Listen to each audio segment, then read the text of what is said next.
वार्षिका देशातील विदेशातील आणि सर्वत्र रात्रंदिवस ज्या महाबोधी विहाराची वंदना करतात, त्यांना वंदन करतात, म्हणून ते त्यांच्याच ताब्यात असलं पाहिजे एवढंच असं वाटतंय. एवढंच मी या ठिकाणी बोलतो. आणि आपण ज्यांना कोणाला काही विचारायचं असेल ते साहेबांना विचारावं.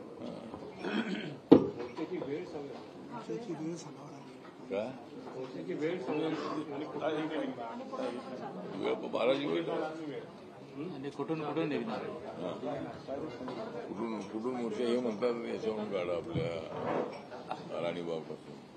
आपण ते कधी ठरल्याप्रमाणे राणीच्या बागेपासून जिजाऊपासून 12 वाजता जिजामाता उद्यान तिथून पुढे. आठवले साहेब, प्रश्न असा होता की तुम्ही सरकारमध्ये आहात केंद्रामध्ये, तरी देखील तुम्हाला हे आंदोलन करण्याची अशा पद्धतीने मागणी करण्याची गरज का पडतीये? तुम्ही पीएम साहेबांना किंवा मुख्यमंत्र्यांना भेटून हा प्रश्न मार्गी लावू शकत नव्हतात का? आपण भेटलेलो आहे. आपल्याला आता सांगितलं की प्राईम मिनिस्टरना आम्ही भेटलेलो आहे, मुख्यमंत्र्यांना भेटलेलो आहे. आणि आपण सत्तेमध्ये असलो तरी प्रश्न सोडवण्यासाठी आपल्याला माहित आहे की मराठवाडा विद्यापीठ नामांतरासाठी आंदोलन करत असताना, मी मंत्री असतानाही एवढे मोर्चा आपण काढलेले आहे. त्यामुळे आपण म्हणता ते बरोबर आहे की मी सरकारमध्ये आहे, सरकारमध्ये असूनही माझा प्रयत्न सुरू आहे. पण हे आंदोलन सर्व देशभरामध्ये सुरू आहे. मुंबईमध्ये एक मोठी रॅली व्हावी अशा उद्देशाने आपण हा प्रयत्न करतो आहोत.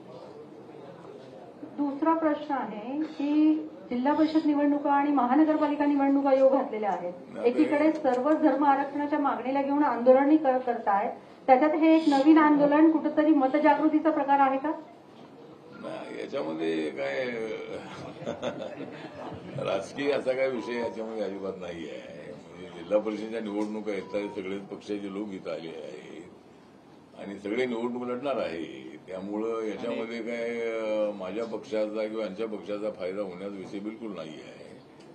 हा बौद्ध बांधवांचा विषय आहे. बाबासाहेब आंबेडकरांनी आम्हाला बौद्ध धर्म दिलेला आहे आणि म्हणून आम्ही सगळे एकत्रित येऊन आपल्या समाजासाठी आपल्याला एकत्रित येऊन थोडी ताकद दाखवली पाहिजे.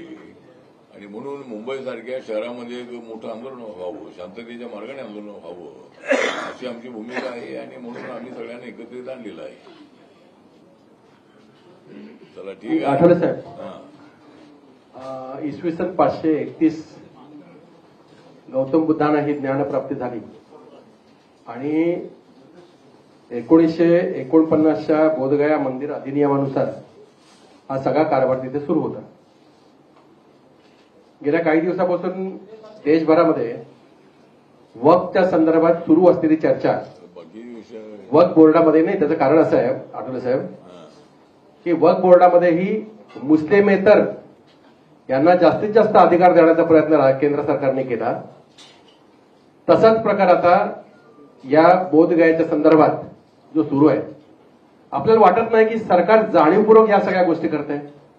कारण हिंदू धर्माच्यासाठी सातत्याने बढवती देणं आणि इतर धर्मांना त्यांच्या मागे लागण्याचा प्रयत्न करण्यासाठी असा हे जे काही खेळ सुरू आहे तो केंद्र सरकार जाणीवपूर्वक करतं असं आपल्याला वाटत नाही.